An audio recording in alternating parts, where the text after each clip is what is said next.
Welcome to Control Your Narrative, Episode 2. Episode 2. Let's cut this shit, all right? Let's just get right to it. I'm trying desperately to reprogram the wrestling fan, the wrestling industry, this entire world. And I've noticed what we've created.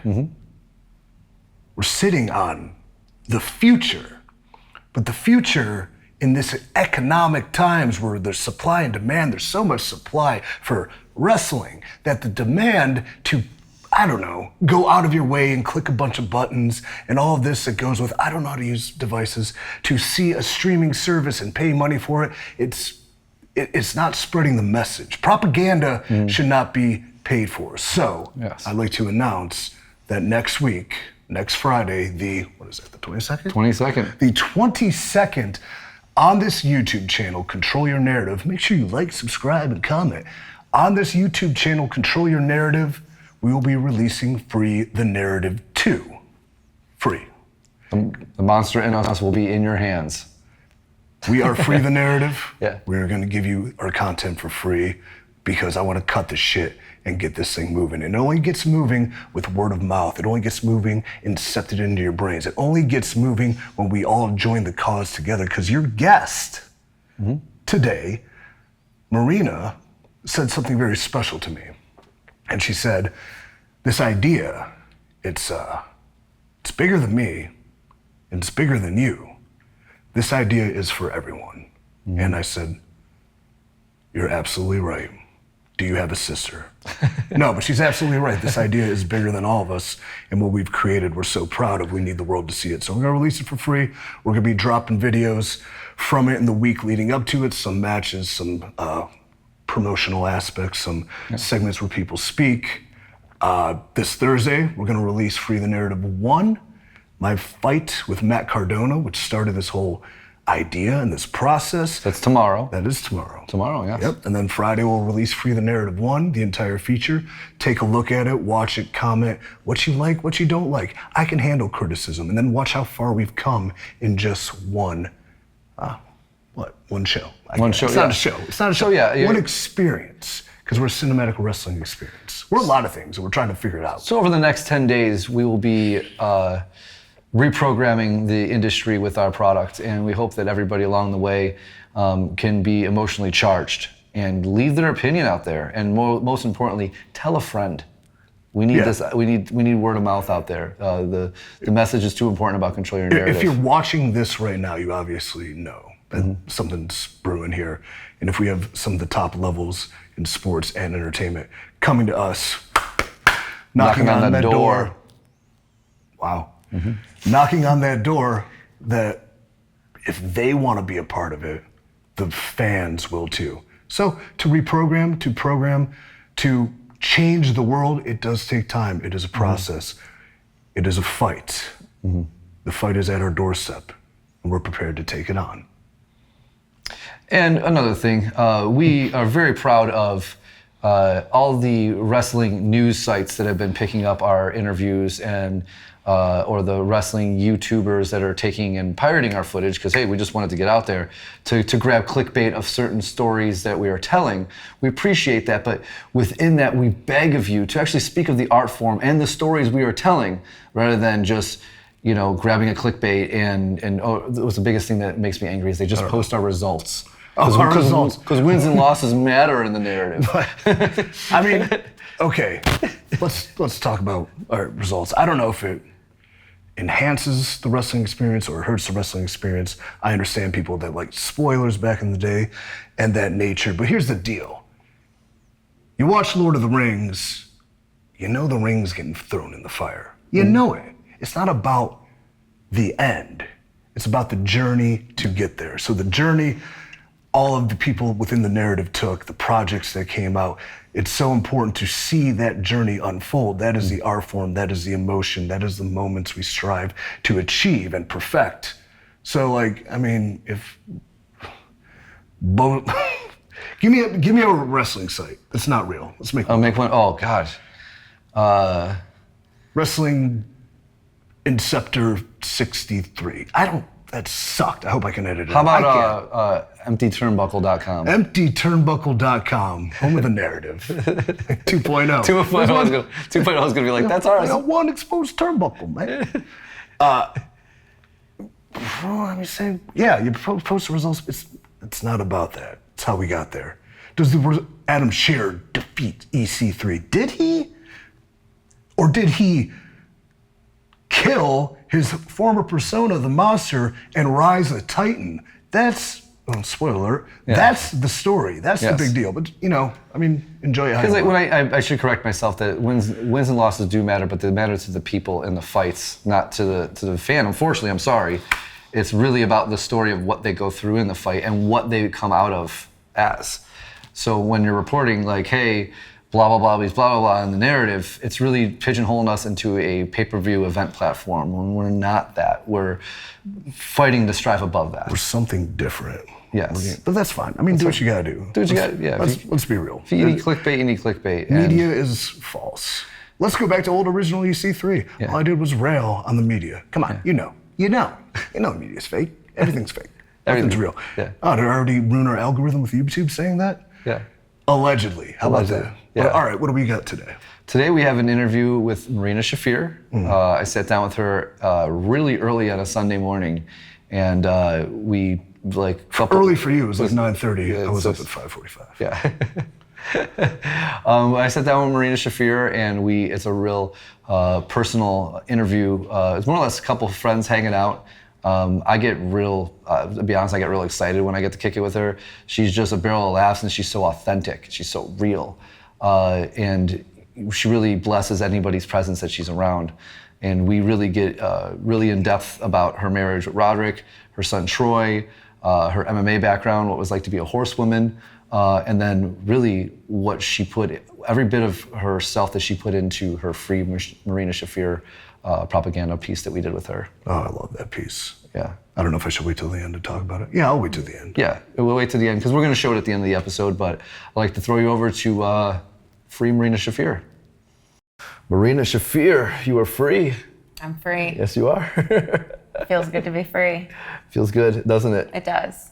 It really does. Not only are you free, but you were also the first woman to appear in the narrative, which is, I get goosebumps every time I say that. Yeah. It's pretty cool. I think I'm not realizing the magnitude of that yet until other things start happening. Yeah. And but it's pretty fucking cool right now. Yeah. It's pretty cool to just, be able, the timing of it. Yeah, the timing was great. Because the first time you called me for some cinema. And I just started giggling because I was like, you're going to be the first girl we work with, you know what I mean? The first female. And there's so much what we ended up creating together, and then where it was placed and what's to come was such a natural, I think. Mm-hmm. You know what I mean? It was going. We were going through the process of creating the second one, and we kept on throwing names around for females, and it was just I kept on going let's just see what happens naturally, and then you showed up here and sat on the couch and made us all cry, and now here we are. I know. And it's funny because it was an idea that, as soon as I got released, my husband was just kind of well, what do you want to do now? And I just feel the feeling that I had was bleh. It was just kind of, it was something, but I didn't know what it was, and you kind of have to have that conversation with yourself of who are you, mm-hmm. and what do you want to be about? Yeah. And then the rest of it kind of happened. Well, I want to get into the inspiration here in a second. How old are you? 33. 33. So you've been in the wrestling industry for how many years? A little over 3 years. Yeah, going closer to 4 now. 3, and I don't like to count the COVID year. Yeah. I really don't. So I would like to say 3. COVID, no one was training. Yeah. I mean, me and Roddy were doing some suplex drills on our 10 by 10 mat, but there was no ring training. Yeah, and it happened to a lot of people. I mean, when we did the first narrative, a few of the guys were like, "Oh, I haven't wrestled in a year." You know what I mean? And until that moment, and that's, there's so much muscle memory and stuff that you just lose through that process. when you first pitched the idea, it was very much like, well, I'm a mother, I'm a fighter, I'm a wife, and these are the things that you've become. I'm a friend. And a friend, yeah, you've become all those things. And that was the original inspiration, but then when you started really bringing your father into it, so if you want to like, now we have the open forum, kind of like go into the inspiration behind Free the Problem. Okay, yeah. So that's what it was. It was, who are you? What are you? And in wrestling, I initially, and this is like before Roddy, I initially was a friend of the Four Horsewomen. I was a friend to Rhonda. Like, Rhonda's my best friend. We've known each other since I was 12 and she was 13. We go way back. And then I was Roddy's fiance, wife. Yeah. And this was right before he, was right before he got hired with the WWE and started making his way up. And then after he got hired, I was a mom. So friend, wife, mom, and all of that was good and great. And we did what we could with it for wrestling. But once I started like really tapping into like who I was and where I came from and what I was about, that's when I think everything started clicking for me. Because you told me like, this was the first time I never had a chance to, I think you said that on the phone when you first called me, I never had a chance to tell my story. It's always been an addition to somebody else's story. Yeah, I've always been kind of like I trickle in, or I somehow found my place amongst others. And it's crazy because like my best friend and my husband were always encouraging me to like really be who I was, not like attached to anything else. And I had like a really hard time understanding what that truly was. Yeah, especially when you're fresh in the business too. Yes. You know what I mean? Yeah, and it's a really interesting way to come up in wrestling through NXT. Yeah. Like, it's not bad. It's an experience in itself. But if you've never put yourself out there like that, and then you have to grow, it's tough. It's tough, yeah. And at first, I didn't know who the fuck I was. I was first year postpartum with Troy. Troy was like 1. I refused to travel without him because I didn't want to leave him with anybody. Yeah. And it's just, for a long time, it was just making sure everything around me was taken care of. And I was kind of like the last on my list, if that makes any sense. Like, yeah. So once he started maturing and then like things started happening in NXT, I just really needed to fucking learn who the fuck I was again. Mm-hmm. And this is where I will forever be grateful to pro wrestling. And it doesn't matter that it was NXT. I learned the absolute most about myself in this business. And so when I got released, it was kind of like, it wasn't like I owe it to the business. I like really owe it to myself to really just tell my story. Yeah. Because it's completely different. No, there's no one like me. No. And it's about fucking time that I actually have a little pride with that. Absolutely. Yeah. And that's just kind of like how it happened. And yeah, just kind of going back to like who I am. And I am my father's daughter. Absolutely. And in this interview, I am going to end it with showing your cinema, your feature again. I know this might pull on some heartstrings, but when you originally, if you watch Free Marina Shafir, that is a dream sequence that she's almost having of how she actually you were raised, right? Yeah. So if you want to tell a little bit about the garage. So my dad was this big fucking burly, just a big man with a presence. He was a professional powerlifter. He was supposed to go to the 1974 Olympics, but because he was Jewish, he had his papers thrown out.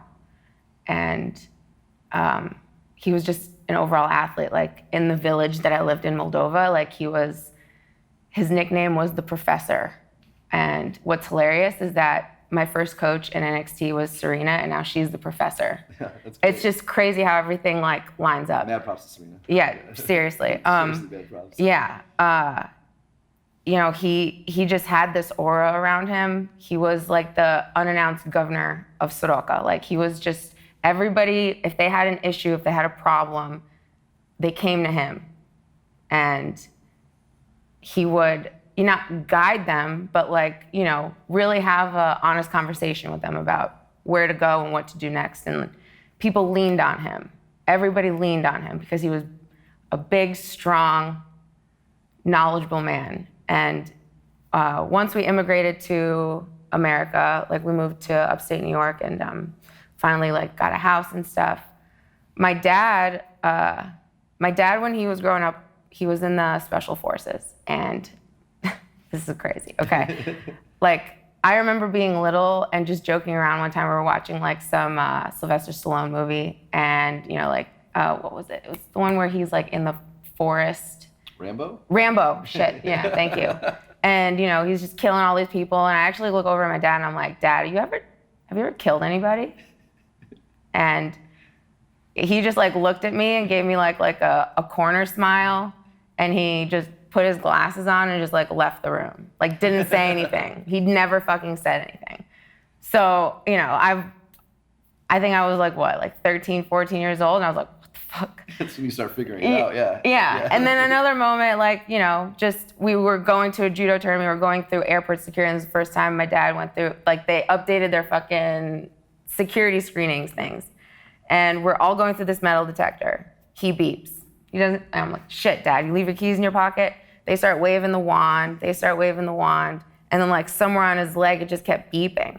It just kept beeping, like, on his leg. And I'm like, looking at my mom. My mom was looking at me. She's like, don't worry about it. Don't worry about it. Just don't worry about it. And I'm like, what the fuck is going on? And then like a bunch of security people come around him, and I'm like, and then he's like talking, but he's very methodical. Had like these big, like massive hands, like lobster fingers, just like meant for just grabbing shit and just tearing shit apart. Like his hands from powerlifting. Like I've never ever met anybody with as big hand, like bigger hands than my dad.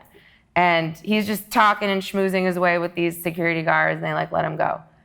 And my dad walks by me, and I'm like, whoa, like, what was that? And he's like, in Russian, he told me that he had shrapnel in his leg from like. Oh, wow. I thought you were building like a knife or a weapon or something. No, like bullets or like, yeah. It's just shit that was left in his body, and the metal detectors picked it up because they're updated. But like my dad was just like a mysterious fucking like scary man, but like he had a very soft demeanor about him. He was very loving and very affectionate and so intelligent. And when I started doing judo, we would train in our garage, and you just gotta imagine like a very dimly lit garage, and we had this like really beat up tape player in the corner of the garage, and he would have these like cases of like Russian music tapes, like CDs were totally in style. Yeah. No, my dad had tapes, Yeah. like all these tapes, and we would listen to like folk Russian music. We would listen to classical music. Edith Piaf was one of those on the list, and that's what we would train to. And in his garage, like that was his sanctuary. Everything had a spot. Everything was spotless, and he would just be sitting in his chair with like a little hat on and just like smoking a cigarette, and he would always have his drink and his cigarette like in his hand, ready to go, and just calmly telling me to work. Like my dad never raised his voice when I was training, ever. And so like when people would yell at me while I was like doing, like any coach that would yell at me while I was doing judo or strength conditioning, I fucking can't stand that shit. All those CrossFitters are like, fucking go, go, go. I'm like, no, Yeah. like that doesn't do anything for me. It does the complete opposite for me. And he was just very calm. And this was my dad in the middle of winter. We had a gazebo in our backyard. And we had a gazebo. You have like a foot of snow just laying down, and like you have to walk across the deck to get into the gazebo, and like there's one little bulb in the gazebo that shines, and my dad in the middle of winter, like -degree weather, would put on his favorite winter coat. He would bring like a half a pint of vodka, like in a glass with him, his cigarettes, and then a Russian sci-fi book. My dad loved to read, especially sci-fi.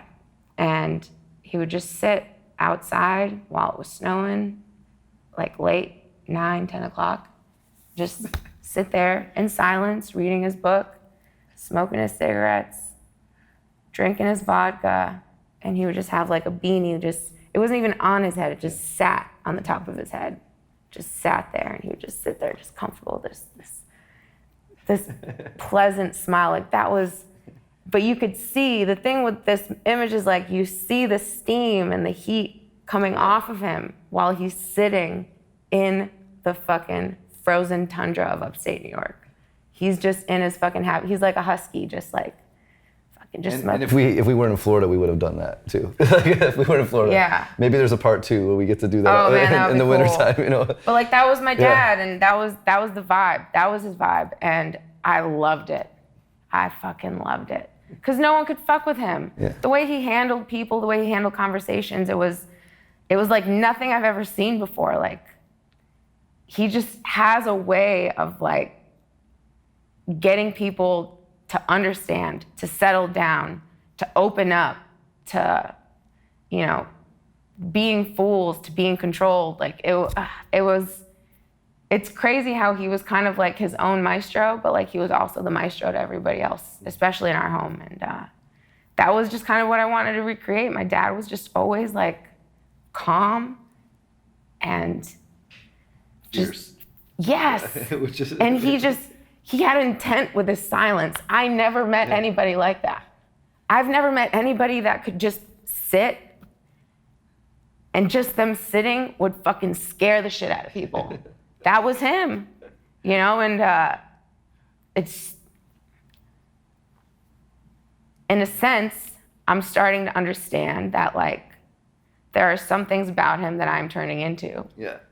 And the calmness and just the being collected and being reserved and like just I'm starting to understand why he was that way, and like I'm starting to fall into that little by little. Do you want to explain the gloves? Yes. So the problem. I came up with the problem, I think like 4 months before I got released from NXT. I had this, everybody had like a slogan. I'm like, well, shit, maybe I need, what is it? Not a slogan, like a like a moniker or whatever. A descriptor. A descriptor, something that like people can attach to.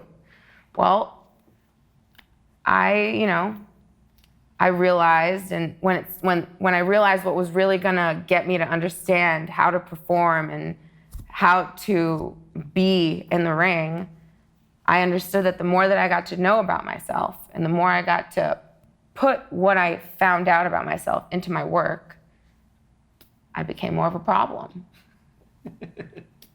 I did. Yeah, I love it. Yeah, no. And it's not, I realized like, that isn't just for me, that goes for everybody in this world who's trying to achieve something. The better you get at a skill that you want to be proficient at, and there's a competitive edge there, you become a problem for the people that you are competing with. Mm-hmm. And I just decided that that's what I was gonna be. I got into this mind frame. I'm getting older, but I'm in the prime of my life. Absolutely. I'm not afraid of competition. I used to cry when I would get like beat up, and because I was like, oh, I don't want to lose. And now like I've been knocked out before. I've been tapped out before. And I've really understood the fact that like the faster you just are vulnerable into understanding why and how you lost, the faster you go back in there, you get a chance to correct your mistakes. It's so much what the narrative is about. Is that exact? It's every fight is a learning experience for yourself. Exactly. It's not the gloating the victory. The better story is always in the loss. Exactly. You know what I mean? Because if you win, then what do you know? Like, how are you getting better? How are you advancing? Yeah, people just are waiting for you to fall, and that's also not a terrible thing. Like, I still grapple. I still compete. I have like a couple grappling tournaments coming up in November and December, and I have a big match coming up at the end of October, and I consider like the way I'm training for that is like a fight, because I can't disrespect my opponent. Yeah. You know, it just makes me hungrier. Like, I lose, I'm more hungry to understand how I can win in that same situation. Like, people say they're relentless, but like, that's the thing, is like, can you look in the mirror and be like, are you really being relentless? Yeah. Are you really understanding what it is about you that is not taking you over the edge and putting you into the column of winning? Yeah. But you have to surrender to the fact that like, you're going to lose. You have to. Yes. You just have to understand how to protect yourself and work on those weaknesses while you're really fucking shooting for the moon. And listen. It's fascinating how you put it into words. Yeah, and like, you know, and that's like my own like little internal movie, like, you know. And then like everything else falls in. Like, I want Troy, my son, I want him to truly be relentless. Mm-hmm. Just watching what you show on Instagram with how he's already training and stuff, and I was like, yes, like he's, you know. I know, like and you know, he's already a champion. You know what I mean? And it's crazy how all this happened at like the timing of it all. Like, he's finally understanding, like, when he trains, like, oh shit, it's up to me. Mm-hmm. If I'm going with someone like my same size, my same experience level, it's really up to me to allow them to beat me up.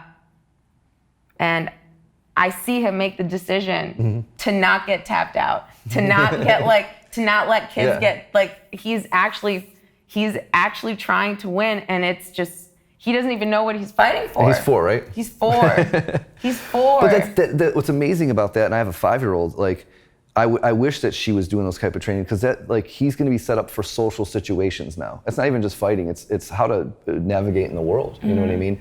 As he goes into kindergarten and stuff like that, and going into the school environments, he's going to learn certain behaviors because of his fighting background and his wrestling background. That's what's so fascinating about that. The idea that I love parents that raise their kids in that world. You know, I like because it's not even self-defense, but it's also learning how to be calm when stressful situations happen, which is really rough for a 4 or 5-year-old, because like most little kids are little sociopaths, and like they don't know that half the time. You know what I mean? They don't know how to process emotion and stuff. And when you're teaching it in a fighting element, it's like it's so much more fascinating. It's so much more you get so much more out of it. You know what I mean? Yeah. And it's just it's exactly that. You know, he's gonna be an ignorant little kid. Because we've spoiled him with like some very special and different and interesting social, just like social environment. Tell everybody about, he was there when Roderick won the title, right? Recently. The right? recent one, the cruiserweight one, and like that was like, can you imagine being 4 years old and watching your dad in that room and stuff, and that feeling, and like, we were yelling our asses off at him. We were yelling at, like, when I watch my husband wrestle, I just go right back to being at PWG and being like, fuck, that is the fucking sexiest ass whipping I've ever seen anybody give anyone. And he, like, it's why I fell in love with him. It's because it's real to him. Like, I'm gonna cry because he's like, he's a really big influence on me, like, in that sense, because he came from dirt. Yeah.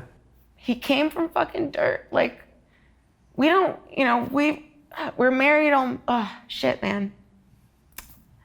He came from dirt, and he made dirt chocolate pie. Like, I don't know. Like, he turned dirt into a diamond mine. Yeah, exactly. And like, just nobody, I don't think he really understands that, like, this upcoming generation of wrestlers, they're mimicking him. Yes.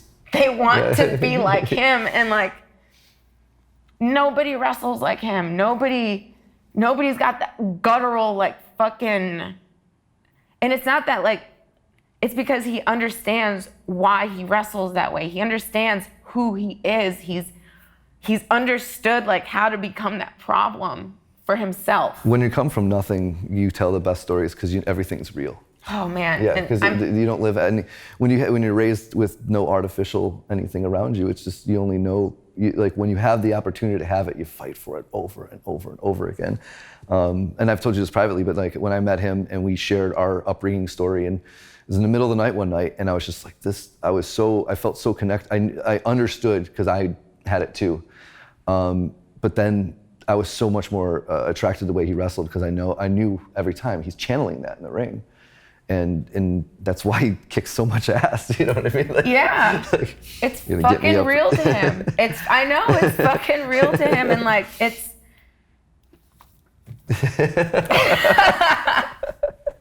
One for you, one for me. Oh. It's like endearing. It's endearing, and like, listen,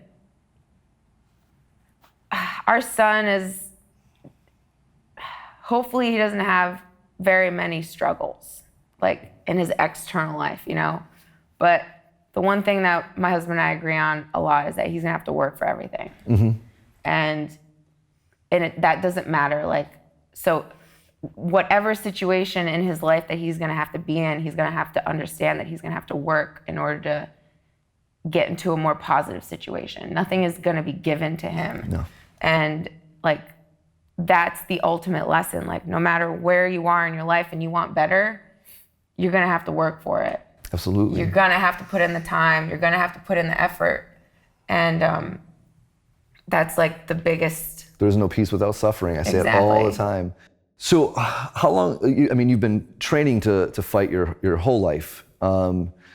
What was it like taking the transition? Because, you were part of the Four Horsewomen. So out of nowhere... I am part of the Four Horsewomen. You are. Thank you for correcting me. Yeah, no problem. Yeah, let me start that. I am very proud to be that. Like, let's not get anything twisted. Yeah. People start turning shit around and, what's your relationship with those girls? And I'm like, listen. It never ended. You guys are always family, and it always will be family. Exactly. Yeah. We're always going to have each other's backs, no matter what life situation, regardless of if we agree or disagree. We can agree to disagree, but we'll still have each other's backs. It's just how it is. Like, Shayna's the sister that I never wanted. Rhonda's my sweat sister, and Jessamine with Jessamine. Like, Jessamine. We've been through some shit together. Yes. And it would be disloyal and disrespectful for the rest of my career and life to ever act as though that I am also not here because of my relationship with them. Mm-hmm. But people think that,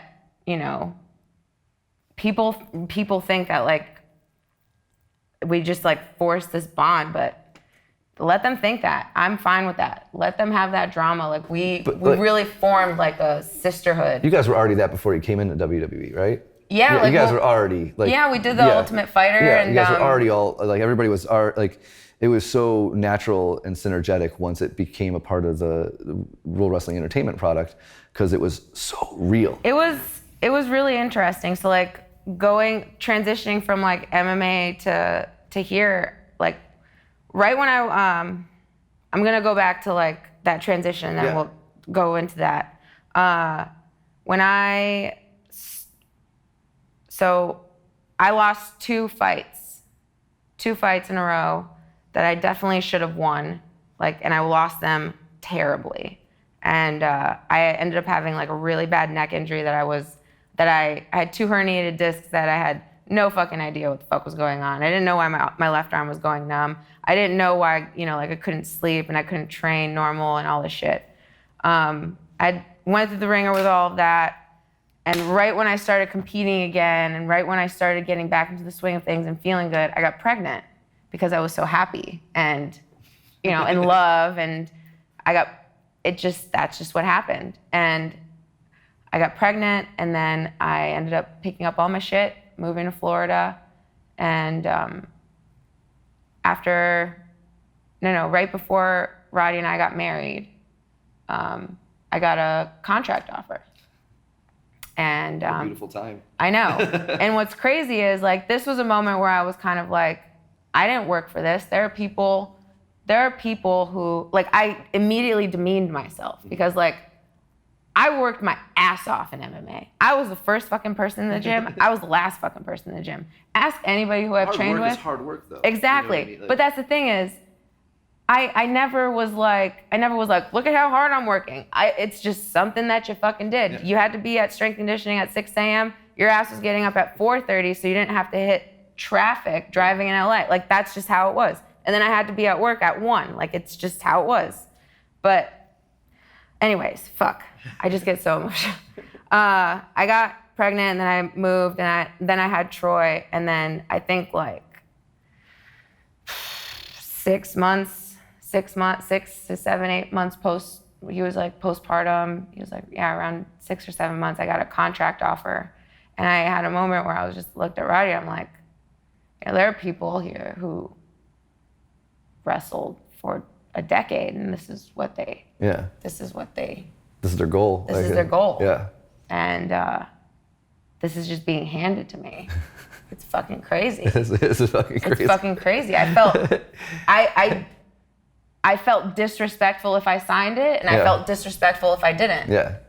And, you know, I was in a transitional phase where I was scared that I wasn't going to be able to, like, I've just never been here before. Mm-hmm.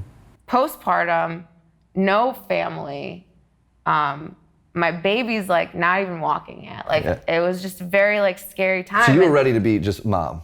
You were ready to just mom it for a minute. Yeah, and I started, like, grappling, and I started, you know, I had no one in Florida. Yeah. And then I started, like, I had to like open up to people that I didn't know. And then thank God, one of the first people that I met in Florida ended up becoming, like, one of my best friends. And, like, she's a nanny to me. She's a friend. She's a support system. And, like, talk about things happening for a reason, but, like, she was a big reason why I took this fucking job, was because I trusted someone with my kid. Yeah. Oh. And, like, she has a son who's like 4 or 5 months, or no, 5 or 6 months older than Troy. Oh, so that's really, it's a little bit easier when you have. So whenever I would go to work, she would come over with her boy, and our boys would hang out, you know, and, like, they're brothers for life. Mm-hmm. But she was a big reason why I even signed the contract, because I had care for Troy. Yeah. If I didn't have care for Troy, I wasn't going to care.com. No, I wasn't going to do the little nanny interviewing. No, because when they gave me the contract, they're like, figure it out. You got to be to training on Monday. Yeah. And it was crazy. And at that point too, like, as a parent, like, you've just been with your kid for 6 months. You know what I mean? So it's like, oh, now I'm going to start on Monday. And just those, and we've talked about this, like, that just those hours away from your child and how hard they are. You know what I mean? Like, and how difficult that is. Like, that's really fortunate that you found that, because that's rough to find out here. Yes. Yeah, it's really rough to find out. But here. that's what I'm saying is, like, I went out of my way. I didn't even know that shit was gonna happen. I didn't know I was gonna get a contract offer. I didn't know any of that was gonna happen. I just thought we were going to Full Sail to do a little standoff and see what happened from there. You know, like, it was. And by the way, I went there. I had strep. And they begged me. They fucking begged. They're like, please. Rhonda's on the phone with me. She's like, I know you feel like dog shit. Can you just please come for, like, it won't be more than half an hour, and you'll be able to go home. And I just was so fucking sick. I was so sick, and they just wanted me to be there. And then I was like, fuck you guys, I'm leaving. I'm like, I just feel like dog shit. But then that happened, and we had our little journey in NXT, and man, if I would have known the shit that I know now and applied it to when I first got hired, who knows where we would be? Like, who knows? Who knows?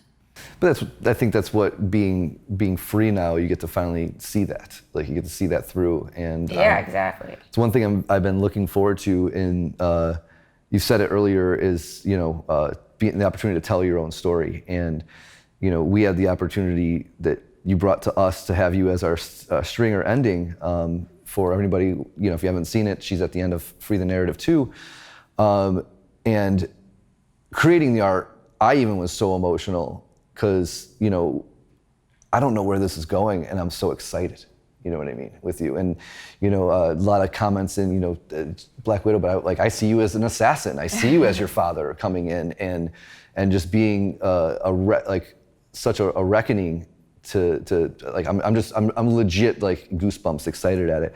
One thing I like to always ask people, and there's a few questions after this, but we always talk about because Adam knocked on the door here to EC3, and what's the one person? Well, who's give me two opponents. Give me a dream opponent to knock on that door, and then give me who do you see yourself fighting in the next narrative? Who do you who's going to bring out the best in you, or who can you bring out the best in?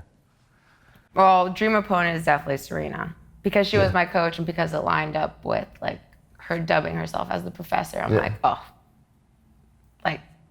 that would be cool. Yeah. Because she was my professor. Yeah, Serena versus Marina is something that I've thrown around a lot. I definitely would love to speak that into existence. Yeah, you know what I mean?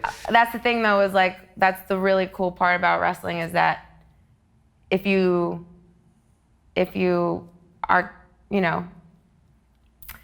if you take the steps, it'll eventually be there. Mm-hmm. And I just have a lot of respect for her. And I, it would just be different now because we've been separated, for a bit.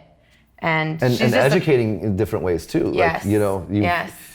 I definitely see you surprising her in a fight. You know what I mean? I bet she would surprise the fuck out of me too, man. She's timeless. Yes, she is. She's the way she wrestles is timeless.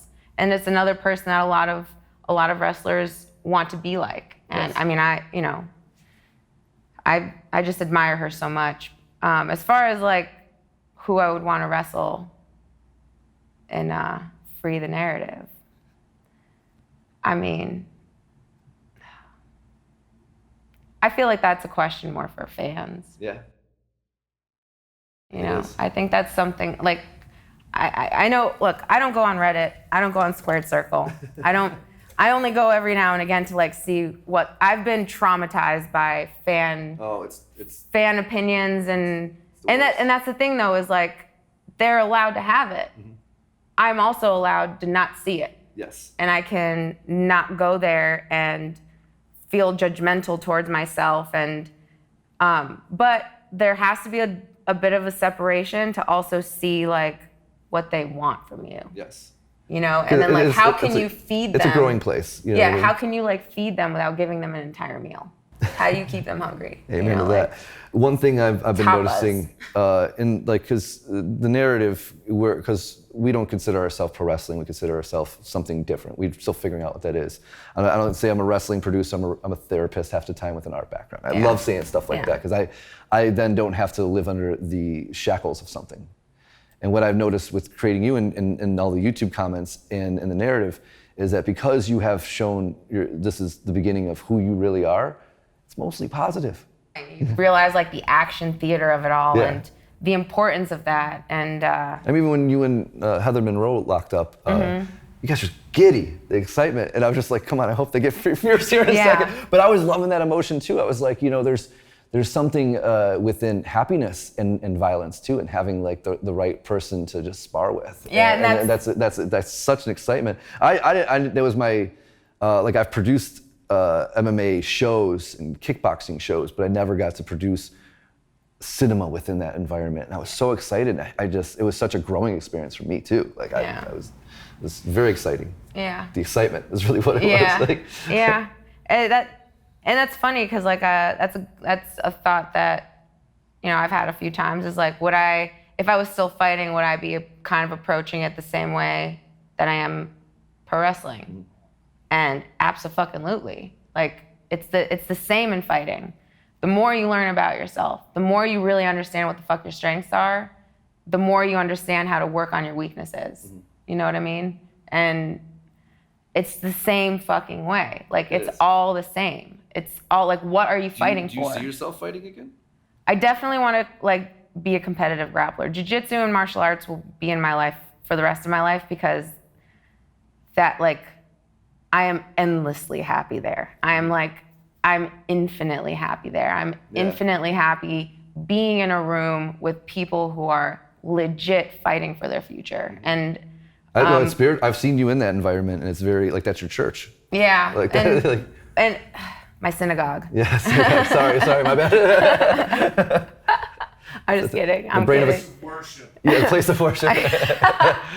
By the way, Russian Jew, dying breed. I mean, it's I'm just kidding. But I'm not. Yeah, it's a very interesting environment. I fucking love the gym environment, because you want to talk about control your narrative and free the narrative. Like, that's what it is. It is, yeah. It is, like, that's what it is, and that's what it is, like, sped up in its own special way.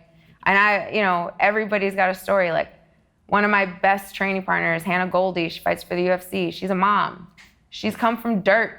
She's come through fucking shitty situations. My nanny, fucking Jada, she's come from dirt. She's got 3 fucking kids, and she's the first. I'm sorry, I have to, because, like, it's a village. Yeah. Like, when you become a mom, you realize it takes a fucking village, and it really does. It really does, yes. And she's 3 kids, and she's the first female to fucking run a competitive, like, submission grappling tournament. She's the first. Like, I don't know of any other chicks who are running. Fascinating. I know, and she's had 2 events. I'm doing the 3rd one. It's December 4th, and show me somebody else who's done that shit.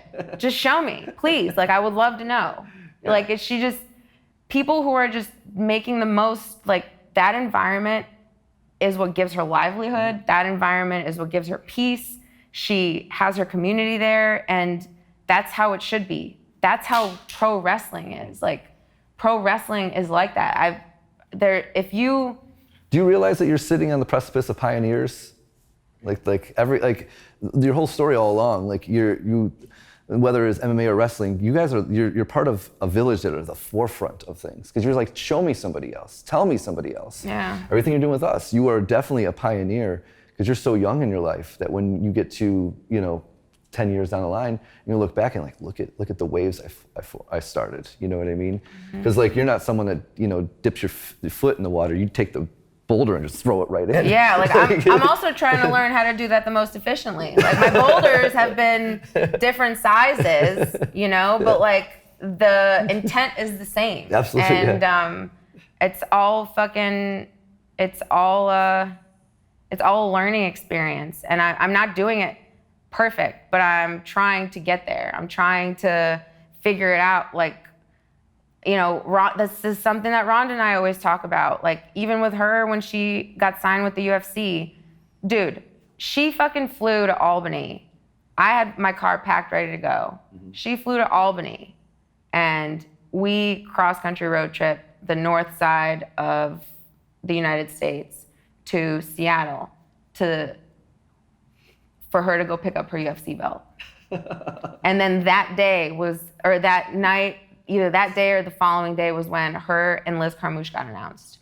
And she's just got her belt in a fucking 2007 Honda Civic, and the fucking air conditioning and heat is a little bit cranky, and we're also Wetzel at the time, like our buddy Wetzel, who, oh man, I hope he's doing well, but he was not in a good place. Like, he was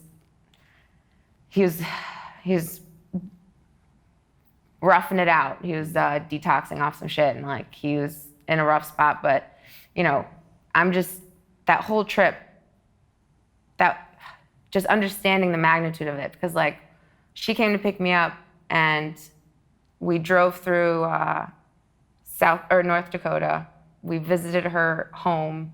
We actually got into the house, and like nobody was living there, so we got into the house and it was just a crazy thing. And then she went to go pick up her UFC belt, and then we drove down the PCH to fucking Venice, and that's where my life kind of started, and that's where my journey started. And I never got to talk about that shit. It was crazy. It was fucking crazy. What kind of therapy? That is an origin story. You know what I mean? If there ever was your origin, that is where your story starts, and experiencing that, and coming and But that was a lot of the conversation that Rhonda and I had, and that drive, and I remember it. She was always, this is why she's not just my friend, she's my fucking ally. Her and Roddy have so many similarities. It's fucking crazy. Sometimes I look at her and then I look at him and it's holy shit, I married the male version of her. It's weird. I don't know what the fuck is going on. They just have so many character similarities. Yes. Because it's real to them. Absolutely. And that's been my trend in life. But a conversation that we had a lot of the time during the beginning time of me living there and training was creating something that was bigger than her. Mm-hmm. It wasn't just about the shit that she was doing. Absolutely. It's what is this gonna mean 5 years from now? Yeah. When you're an ignorant early 20-year-old something, you don't really realize the magnitude of that decision making. Absolutely. You don't realize the magnitude of the things that are gonna start trickling down. It was fucking huge. And I was in the center of it with her. And I didn't realize, I wish that, not I wish, but everything happens for a reason. Absolutely. Looking back, I question if I understand the importance of the situations that I'm in now more so, because back then I didn't. Mm-hmm. I was my best friend in judo who dude, we've been through this shit. We sacrificed chickens in the woods of Belgium. It's just crazy. I mean, it was a cooked chicken. It was cooked chicken bones. And that was when she won her first, just being happy for her, but also understanding what did that mean? What does that mean for my journey? Aside, alongside her. Absolutely. You know what I mean? And I never took the time to really internalize things for myself. Because you're so busy living it. Exactly. And I'm watching her question herself throughout her entire career. Is this what I want to do? Is this what I do? And I should have been doing the same exact thing for myself.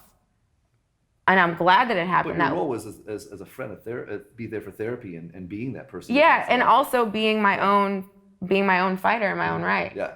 And I was scared because I'm living in the magnitude of what she's creating, and it's a lot.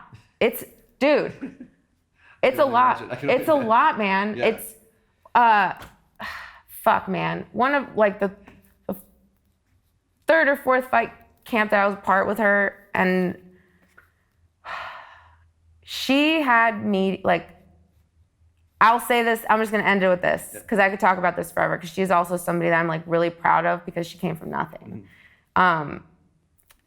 There's a whole podcast dedicated to the two of you guys, and just you guys. Really? Yeah, I think there's a whole podcast that people would just want to not only hear those stories, but just hear you guys together. You know what I mean? Yeah, that's totally there in the future. Yeah, you know what I mean? she's the shit. She's gonna be the shit as mom, she already is. But when she fucking hit her stride, she was the female Lil Wayne of MMA. She was fucking everywhere. No one could touch her. No one. You wanna talk about Conor McGregor and whoever the fuck else? No. There's nobody at all those people who claim to be at the top. I'm sorry, you did not have to do the things that she had to do. There's no way. There's no fucking way. She did the most media. She never said no.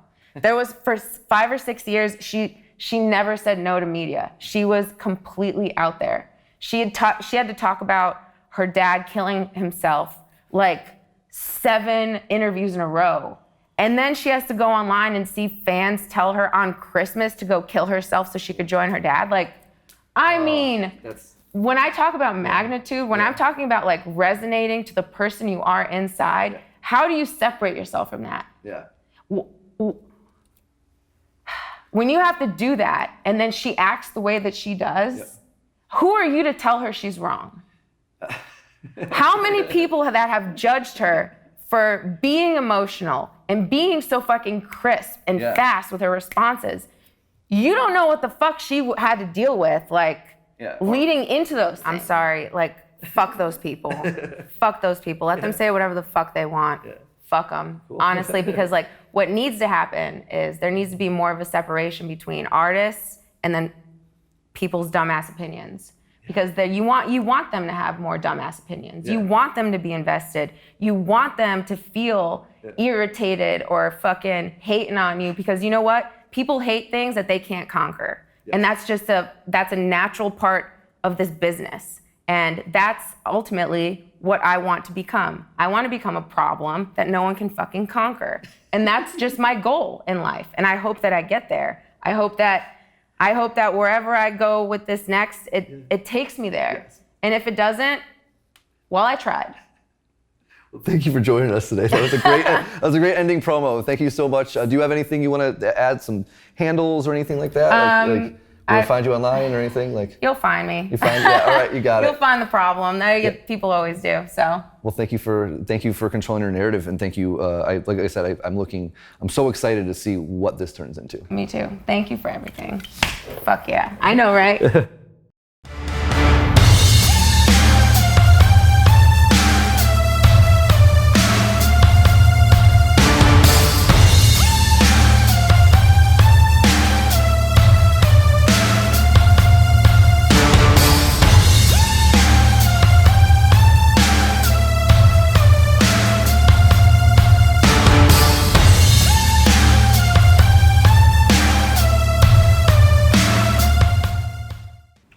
I was in the room. I felt the energy. I felt the friendship bonding. I felt the dedication and the passion within her, but you got to talk to her about it all. What did you think? Well, she choked me up a couple times with her sort of her father and Roderick. You know, I can't wait to tell that narrative. He's got such a powerful story, and he only got to talk about a little bit in his early time in NXT, and then not even talking about a wrestling aspect, just to give him a platform to tell his story one day would be. He really came from tough upbringing, so he was always an inspiring guy. And he's turned into a great leader because of it, you know, and great competitor. But hell of a chop on the kid, Jesus. But one fun thing we could just say out loud: she's already pitching us to free Troy. You know, that's going to happen. You know, she already wants Troy in the narrative. You know. But no nepotism within the narrative, right? That's what I'm railing about. Remember my speech from Dreams? Oh, you didn't hear it? Guess what? Next Friday on Free the Narrative 2, it opens with a speech on dreams. Do you have the right last name? Well, the kid will. Yeah, the kid will. But there was a lot of like, you know, we don't have a run sheet when we go into these interviews. Everything is just natural and seeing where the conversation takes us. And she took us in account, you know, especially when she got towards her experiences with Rhonda. It was very, like, I was blown away. I didn't think any of that was going to happen, but then I realized, like, she's experienced all this stuff and never had it. She said it. I never had a chance to talk about this stuff. Ever. And I think that was her first time really cracking that open, and I hope that, and I'm speaking this to you, Marina, that you might consider some more of the podcast, whether with us or on your own, or just the Four Horsewomen. I think that story needs to be told on a personal level. Yeah, you're an infatuating human being.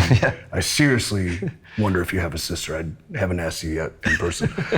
But, I mean, how that all came to be is when she came into Narrative HQ sitting behind us, when she was telling her vision of what she wanted out of her video, her propaganda piece to free her telling that story about her father and the vodka and the cigarettes and his calm demeanor, but like ice cold. And it's almost when you're dealing in a conflict, you're at a bar hypothetically, and you know, the brash guy who's always like loud and talks like he's the swinging dick of the room is never the guy. It's the guy that's quiet, reserved, and has that look in his eyes. So hearing her story, her tell us that, you guys being able to go out there and capture it, I know when Eric showed it to me.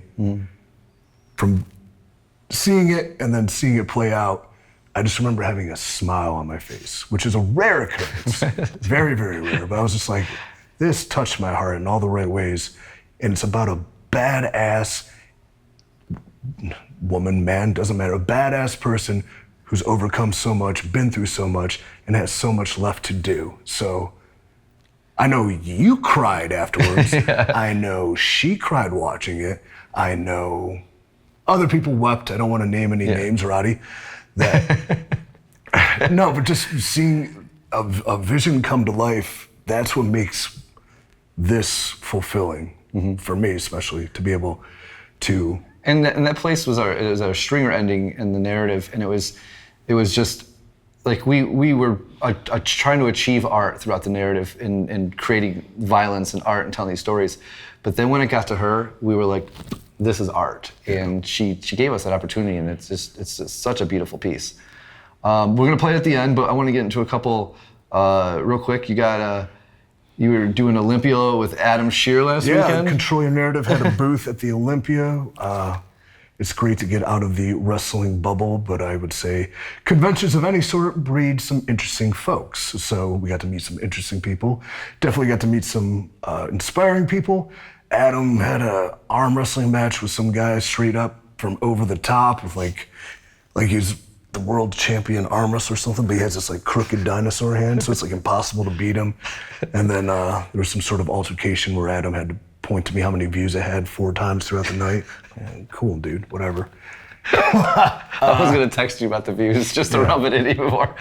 I don't give a shit. Well, it was because I wasn't there filming too. I was here printing, so I was like, oh man, I should have been there to get them views. Gotta get them views. We'll actually have some video coming out of the whole experience soon, because we're content creators on YouTube now. Like, subscribe, comment, whatever. What was the greatest thing about that is everybody's at Mr. Olympia to become a better version of themselves.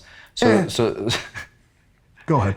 So to see Control Your Narrative being represented there and speaking that positivity into people, and because are we a wrestling company? Are we just a movement? We're still figuring out a lot of that stuff. So being there and having a presence as wrestlers, but also as motivators was advocates for mental health, fitness, and self-improvement people. We're jack-offs of all trades in the narrative, and there's so many options to take. Not only this message, but then when we take that message, we take our way of telling that, which is through the art of wrestling and combat. So no matter what positive influence, mental health, like it sounds kind of like, yeah, that's cool, but maybe kind of soft. No, we just do it sweet as hell. Dope as fuck, which I said last week. Our shit's cool as shit. But a lot of demented narcissism at the Olympia, imagine that. Blake and Fodder and I were commenting on people, in bodybuilding, like you train to peak for a show.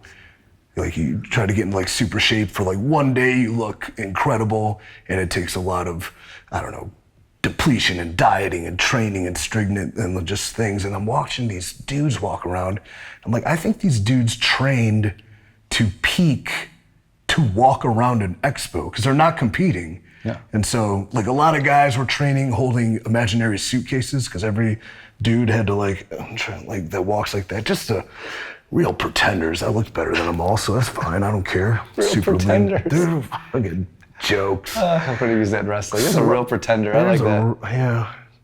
You want to play wrestler or be a wrestler? You want to play bodybuilder or be a bodybuilder? Yeah. Who cares? It's all the same shit. Yeah, who you're trying to impress other than yourself. What about Shinedown that night? I saw some stuff on Instagram of Adam on stage with Shinedown. Was that at Earth Day Birthday? Is that true? It was. Yeah. Of course it's true. It's true. I just watched it, yeah.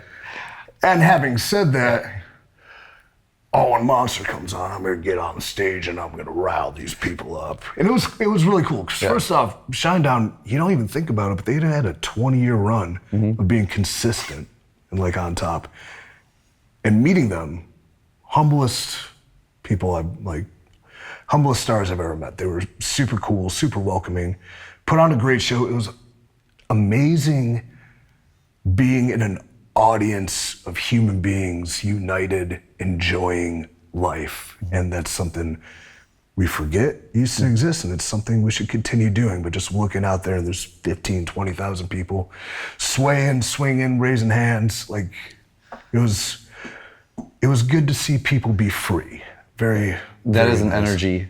That is like a pure energy. There was before I get into Adam, like this woman had to be Shinedown's #1 fan. She had Shinedown paraphernalia on, Shinedown propaganda, little sign for Shinedown. Every time I looked at her, like she's in the front row and she's just like googly-eyed and like this. Like, oh my God, shit. Like she's living the moment. Good for her. She had this sign that said, "It's my birthday. Can I have a pick or a drumstick or a t-shirt or a set list?" I'm like, no matter what, I gotta get that chick a pick. So I got it. You know, they were tossing out picks. I tried to get one, couldn't get it. Towards the end of the show, Adam was close to the stage. I'm like, "Hey man, give me a pick." He gets a pick and I go, "I'm gonna give it to Adam." I'm like, "Go give it to that girl, it's her birthday." And Adam goes, reads the sign, gives her a pick. It's like her heart exploded. She was so happy. And what made Adam happy was like, when they play Monster, I'm gonna get on stage. And damn it, he did. He sure as hell did. There's pyro going off. You know, he's feeling it. He's loving the moment. He loves those dudes. They're all cool. Like he's raising hands. And this is what entertainers do it for. Like no matter the struggles and the pain and the sacrifices and all that, getting out there and I don't know, the energy of people feeding off of what you're doing, performing. Awesome for Shinedown. Adam got a little taste of it. He didn't rip his shirt off, but he did pull it off and do the old like sweat wrangle thing out of it. And he got mad at me because I made fun of his dancing. But I mean, he was like, he was feeling the music. And he's having a good time, I'm the absolute worst dancer of all time. Yeah. But I mean, I know that. But in the Narrator 3, the dance-off between EC3 and Adam Shearer. You think he can dance with New Day, wait till you see him dance with him. Oh, he did do that. He did do that. Imagine if he was just pushed as a killer and just destroyed everybody and was on top for 5 years. That's what I would do if I had the pencil. But anyways. Yeah. That's why he's mine now. Yeah, so good weekend of brand building, and I actually had fun. So yeah, and that's, I was super happy to help set it up and be a part of all of it and sit back and work my ass off at Justified. All right, well, next week we are going to... Are we done? Yeah, I was going to take it... What did we want to talk to Eric about? Oh, the results. Well, results, we already did it. Now we'll introduce the executioner. Yeah, next time. Here's a funny story. Yeah. First off, I'm going to be on Chris Van Vliet next Thursday. Yeah. So I had a very in-depth conversation with him that I didn't know where it came from. They heard it, me talking. They said it seemed to sound good. But then when Chris was done, he's like, that might have been one of my favorite interviews I've ever had. I'm like, really? Over Sly Stallone? Like over these real names? It was just like the depth we went into. It kind of came out of nowhere. Escalated quickly. But then it's because we were speaking on something we're passionate about. And he said something important before the interview started that we reference in the show is like, you're creating something that will last. And I think that was one of our initial mission statements. Yeah, I will create something that will last. That was in the oath. That's in our oath, which we're going to bring back. We're going to bring it all back. Before I take this home, homework. Homework, yes. I don't have my, do I have my phone? I found one choice piece of homework. So yeah, I'll read the. So last week's homework was... call somebody you haven't spoken to in a while. And then here is the results. I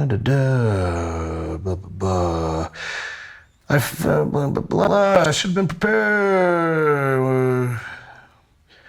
Yeah, but I never had to actually feel it. My life had been in a constant state of flux as I had been transitioning into the role of my father's shoes. Interesting enough. Mm-hmm. I lost him about a year ago at the height of the pandemic. I have financially kept a roof over my head and my family's head since I was 18, working multiple odd jobs. My parents immigrated here and I do not come from money, but I never had to actually fill his role. He still made decisions for all of us as he was the leader. When he talked about calling somebody that you haven't spoke to, made me talk to my sister. Oh man, I'm getting misty. My siblings and I are immerse ourselves in occupations after about a week of his passing. We all agree separately, but we haven't really talked about what we all lost. I took a step in that direction today, and we're gonna pick up where we left off tomorrow. So, Yes. man, homework works. Reading it back. That's controlling your narrative. Yeah, so we are going to continue this because it seems like there's self-improvement. You don't have to tell us what you do. If you do it, choose to do it, I don't know. It's your control your narrative, do your shit.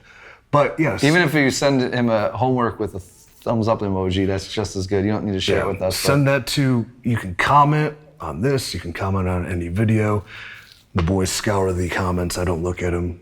DM me, DM the @ControlYourNarrative Instagram, or, post about it and tag me, whatever you would like. But this week, homework is... With honor of Marina becoming her father in the video you're about to see at the end here, we want to hear the stories of how when you became an adult, you became a version of your father. That's good. Yeah. Do you want to share one? No, I just threw you on the spot. Oh, I have. Chad. Well, your father's a big fan of the YouTube. So. Yeah, my dad's a big fan of the YouTube. I'll next week share it. Like that'll be my homework. That's to actually think about that one because there's many. No, there's situations where I'm becoming my second father, Rick Mayer, with how I've got a 21-year-old helping at the shop with editing and trying to be a leader and a second father to him. There's becoming a father with my daughter Alora, and the things that I really held against my father growing up, but now that I've experienced him, I just was so happy that he was there to do it right. So it's all perspective and experiencing it yourself. Everyone knows how much I love EC2. So yeah, we all love EC2. EC2's the man. Yeah. That's what he saved as in my phone. The man. The man. I think that's cool. He can't take a Stone Cold Stunner, but he can drink under the table. At all. He is such the opposite of me in the performance thing. We'll tell that story one day, but it involved him in a ring. And I remember we were fake drinking champagne, and his hand was just like, he was so nervous being in front of there was nobody even there anymore. Yeah. It was just... But he didn't drop one drop of that champagne with his stunner he took until... We'll tell that story another time. We got visual content to go with that one too. Hopefully. All right, well, let's take this home. Next week we will be sitting down with William, Dutch from Ring of Honor. Our buddy Bill Carr will be sitting down with him, talking horror movies and blood and guts. Talking steaks and mudslides. Yeah. Talking about his self-deprecation and his death wish. And I want to say that next Wednesday we're scheduling is total just William Day on our YouTube. We're just going to be beating it in the face with his content. There's a theory that William is cursed within not only wrestling, but the narrative as his stuff underperforms. Every opponent he has doesn't work out. But he's one of my favorite people in the world. Yeah. So without further ado, this is the propaganda piece that we produced with Marina Shafir, her first post-NXT promo, anything that she's done, and it's a beautiful art piece. I hope you are as emotionally charged as we were when we first saw it. See you next week.